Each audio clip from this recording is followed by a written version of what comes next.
thank you so much for taking the time. Anna Free, Thank you for having me. you're welcome. You're welcome. And this is going to be great. We're going to talk all about you, which is I think going to be fun. Yes. Yeah, no, I kind of get used to doing that. Yeah, I can imagine. So you have a very exciting moment right now. You have just finished your album, Yeah. and tell us a little bit about it and how you how you got to this stage. You have an amazing story, and I've sort of pieced it together. But this is a big moment.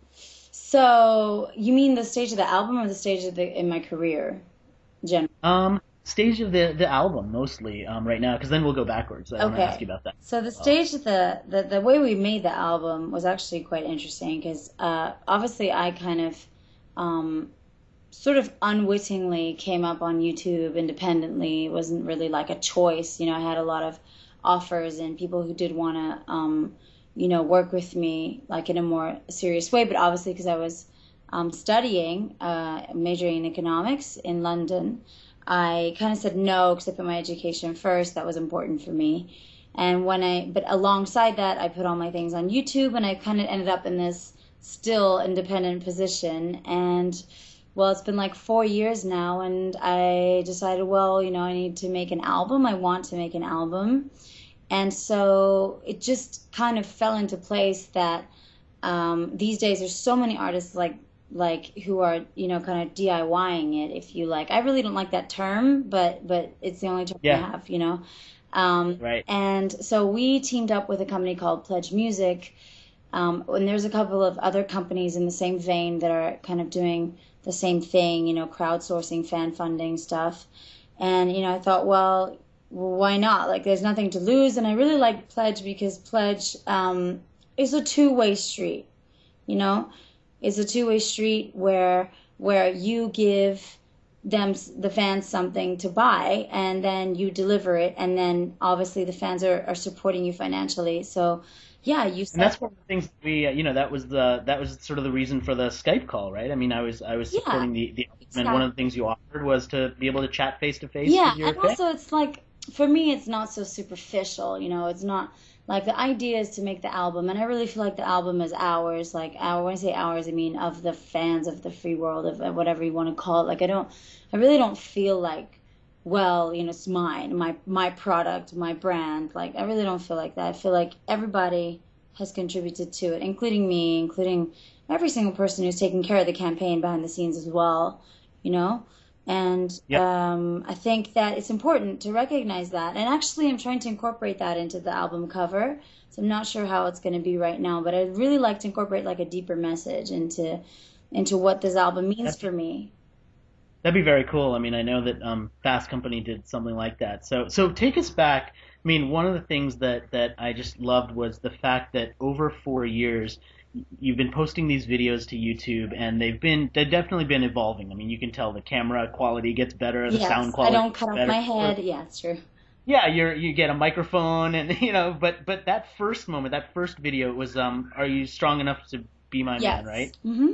So, what went into that? I mean, did you kind of think that would be a one-time thing, or did you sort of feel like I'm going to do I this think a it couple was times? more like a for fun thing, Like it's the sort of impulsive thing that, oh, this looks like a cool thing to do, and why not? And what's to Yeah, lose? I mean, I've been doing music a long time, so for me it was like a buzz. I was studying economics. I wasn't planning on finishing, and I didn't quit. Obviously, my course. I mean, I finished my degree, so I'm yeah. proud of that. But it was kind of a fun thing alongside, kind of to keep me in touch with music and I don't know, it kind of just exploded by itself. I don't really know how it happened. Yeah. Was there kind of one of those moments Moments. as you went through where you were like, you know what, maybe I could, maybe I'm not going to be working in economics anymore. Maybe I should really focus on Well, it's the bizarre music. because I never really, like, I kind of always taken my life one step at a time. I actually feel like I've lost a bit of that quality now that I'm in this career. Like, I feel like I want to take 10 steps at a time, and it's just kind of tempting to do Yeah. that, but then you trip over. So I try and resist the temptation. But back then, it was very much like, well, I'm 18. I finished school when I was about just 17, going on 18. It was like a youngest one of the youngest ones of my class, and I was like, well, what the hell? Like I really enjoy studying. I'm like I really like learning, reading, things like that. So for me, it was like, well, why not do a degree in something that I like? Okay, I like economics. Why not? You know, my dad always told me you don't study your talents. So that's why I never went to study music or anything, because, you know, it wouldn't make a difference to me if I ever had a career, if I studied music or not. So, you know, Yeah. and Yeah. I mean, I did you know, economics because I liked it, you know, I liked it. I was never very good at business as a yeah. subject, but I was always really good at economics. I was like, well, I like this, you know, and I really enjoyed it. Like I would not never look back and say, God, I threw away 3 years of my life. You know, I feel the opposite. In fact, I feel like it really paced me as well when I started the YouTube thing. The fact that I still had a year and a half to go of my degree paced me a lot. Yeah, you probably took it slower, and I think that alone is sort of a unique way of looking at your career as a musician in particular. That to take the time to finish what you're starting there and to have other passions outside of that. I think that's really cool. So then sort of fast forward to what I'm guessing must have been a big moment in your evolution of your career when the Shakira video Yeah, really the took off, and Shakira it got video is a like, really funny story because the Shakira video was kind of around the time that I started being a little more daring with the covers I was doing. You know, because I kind of, you know, at some point felt a little bit like, I wouldn't say pressured, but like a little influenced to continue in kind of the acoustic vein of things. Like, I don't know why, but at that point of the Shakira was kind of a turning point for me because I was like, well, I'm gonna start doing covers of songs that other contemporary songs that I like, not just like songs I grew up with, you know. So that was kind of really interesting to pivot like that because the Shakira video I was not gonna upload. I hmm, remember doing the video and I remember thinking about it a couple of days, and it's one of the very rare times that I've gone against my instinct and it's actually turned out right. Because usually when I go against my instincts, it just all screws up. yeah, So this is one of the first times that I was like, okay, no, I'll put it up. You know, I did it. Why not? It's to support like the national football team or whatever. Who cares? yeah. It For was like for people if I who, hadn't put up that video, I would never have opened yeah, for Shakira. I would like, you know, yeah. So for people who probably don't never know have that, met the producer that worked on my album, who worked with her. Like, you know, it's just yeah. this chain, like kind of a chain reaction domino event, and it was a really pivotal time. You're right. Yeah, and I think for people who didn't see it, I mean, the video was of the Waka Waka song, which Yes, was the I don't know if it was the official or the unofficial anthem of the it World was Cup. the official Um, anthem. it was the official one, yeah. So and how many views did that get? Like it hit about, well, the thing is, someone jacked the video and put it on Chinese YouTube, and on Chinese YouTube in 3 weeks it had over 1 million views, and I don't know why. Don't ask me why that. Well, they have a billion people, right? Seriously though, if somebody could like make an equation for viral and bottle it, they would be so rich. You know what I mean? Like nobody knows exactly what quality makes a video viral, but it was incredible. And on YouTube, it got like in 3 weeks, it was almost at 1 million as well. And now I think it's Yeah. rounding 2 million or so. So I don't know. It just kind of got the attention of her team, and everything sort of changed, I guess. Like not in a radical way, but in a way that it opened doors, and it was a really Yeah. wonderful opportunity for me. And you know, on all fronts, on the front of my career, my reputation, business, everything. On one level, the idea is also. Can you still hear me? Yes, perfectly. Okay. All right. Great. On one level, I think that there's a lot of musicians and otherwise businesses who are trying to crack that viral code. And your your YouTube channel is what now, over like 30 million views or something crazy like that. If you had to, you don't have probably the secret formula, but if you had to kind of share a couple of lessons of things that you've learned that really do work when you do put the videos up. I mean, I know some of your videos, for example, at the end of the video, you share outtakes. Yeah, I think it really You helps. kind of spring up or breaking a string or, that kind of stuff. I mean, Uh-huh. what have you kind of figured out about what works for people? I have like certain words I like to use. I don't know if they're actually contributing to the views or anything, but I basically like to keep it genuine, which is where you're saying the outtakes kind of coming from, it's that side of people that, you are kind of a little bit of a persona when you perform. Every artist is or should be, you know. And whatever that persona is, whether that persona is someone who kind of downsizes themselves, or someone who bigs himself up, or someone who, you know, it just depends who you are when you perform, when you express. So for me, after the persona, after the performance, like I like to include like the human side of it. I think that's exactly why people connect.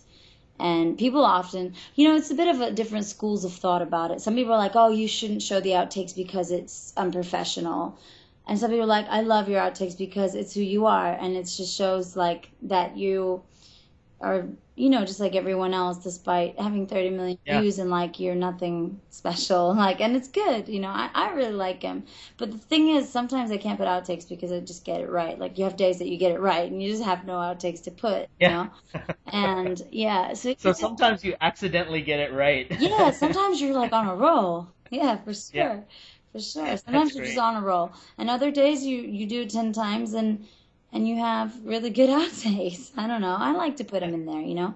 And at the moment I'm kind of varying on the content that I'm putting on my YouTube channel. It's kind of weird. Some people are really sort of loose. It's a weird way of saying it. But some people are really loose about their YouTube channels, and they put absolutely anything and everything up there. And that works to get views as well. Like, if that's what you want to do. Me, I think I maybe need to be looser. So I'm trying to kind of get like footsteps to do Yeah, that, because my YouTube's always been about like music, you know? But the yeah, truth is, now I have a career behind that. Like, have all kinds of interesting interviews and all kinds of interesting shows I've done, and videos and little montages of where I've been. Like, I've just been to Asia, and I just right now I'm looking to make like a little video about like what I did in Asia, what we filmed there, and I'm kind of broadening the content because I think YouTube's so saturated as like a marketplace for consumers and people to well, it's really, I mean, you are sort of evolving into a video channel as opposed to just a like music entertainment. channel. Yeah, it's Yeah, difficult. like entertainment, exactly. Yeah. So, you know, one of the things that, you know, this is sort of wrapping up the interview here, but Okay. you know, one of the things we started talking about was Likeonomics, the new book, and how I feature your story in there and sort of the That's philosophy so, behind it. thank you. I'm really flattered. I can't believe it. No, Like, you're welcome. You're welcome. And you know, one of the things that I would love for you to just share is, you know, one of the things I talk about in the book is how being likable and being approachable and some of the things that you do so naturally make a difference in terms of building an audience, building relationships, getting these really hardcore fans who would follow you anywhere and kind of do anything to help you and you know, pledge money to support your album and things yeah. like that. You know, share any sort of thoughts or lessons about like why that has worked for you and maybe why more people or more businesses. I mean, I write about companies Uh-huh. and about individuals, and Sure. you know, I would kind of categorize you as musician slash entrepreneur because really you're Right. building an audience and you're building a career Uh-huh. as well as building music that people really love to hear. I think there are a couple of sides to it. Like you say, there's a kind of ethereal, creative side of the art, which makes it the glamorous side. Actually, I would call it. It's a bit more of the like. It's where people are going to connect to you on. But then there is also a strategic side, which I'm not very good at, admittedly. Like I'm kind of not very good at like planning creativity. I'm the kind of person who write a song when I feel like it, not because I have to. And so in Right. that sense, I'm not strategic about it. But I part of it is that people have been following me for so long, and a lot, you know, you've got kind of the school of fan who says, I've been here for years. Finally, I have a way to support you and to support something that you're doing, you know, and Yeah. alongside you, you know, you've given me a lot of years of happiness and support with your music, and now I want to give it back, you know, which is a really great thing, you know, because a lot of the times in this industry, people don't think that musicians and artists need to eat. They just think that it's like some ethereal service that comes from nowhere and requires no energy, and that's Yeah. wrong, you know, like it's wrong. Yeah, Yeah. it does cost me something to sing into a microphone. Do you know what I mean? Right. Right. And you know, it's like, And you do have to eat, right? yeah, it's like buying pens for the office. Like, you just have to have the resources there, like to be able to set it up, you Yeah. know. And it's just weird in the creative industries because you don't really see it like that. People don't see it like that. People, people think that really it was so easy for you to sing because right now I could just sing for you, and no problem, and you wouldn't have to pay me for it. But you know what I'm saying? Yeah. It's one of those things where when it gets to a certain scale, like it becomes important for it to be recognized. Yeah. And if you want to make a career in it, like you kind of have to put your foot down with certain opportunities. But I think generally people just want to support my project. They like my music. I guess like they feel a connection with me. If I knew what it was, again, I would be like the top on YouTube. But I don't know what it is that makes people click. But something makes them click. Maybe it's the music. Maybe it's the melody. Maybe it's like my face. I don't know. There's a bunch of things. There's like a physical aspect. There's a musical aspect. I don't know. There's a personal aspect.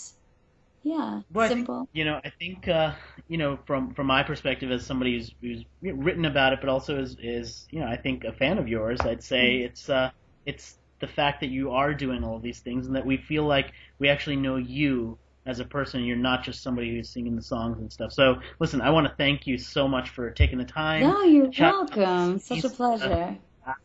Any sort of last thoughts you wanna leave with any of your fans or people who might be kind of hearing your story for the first time? Definitely check out your album. How can people find that? How can they find you? Well, actually, this is interesting. I've let the pledge page run. I'm letting it run for a month longer, even though the campaign is done pretty much, and the album is out. I'm letting the campaign run a month longer because I realize that there are people who want to see the product before they buy it. Like, it sounds so unglamorous like this, but whatever. Yeah. Like, I mean it in the economics way of it, in the marketing way. Yeah, I think people will get that. People need to trust what they're getting, and understand. And I think so. I'm kind of leaving it for kind of like the late pledgers who would have pledged if they weren't so. If they're confident, if their like consumer confidence was higher, so if they were pledged for it before. But I understand totally. It's a trust thing. It's like, well, I want to see it. I'll believe it when I see it. So I left the campaign running actually for about a month longer. So anybody who wants to get the digital download can get something off the menu still, like whatever's left, because it's like only limited stock. But yeah, no, I think it's important for people to keep reading and to know their trade, and I can't wait to read the book. Like I'm really proud to be a part of it. Because I studied economics, it's got like a special place, in my heart. And yeah, and I urge people not to confuse economics with finance. Yeah, well, that's a good final tip. Thank you so much for taking the time, Anna Free. Welcome. And I will share the links and everything like that. And I really appreciate the time. And good luck with the new album. Thank you.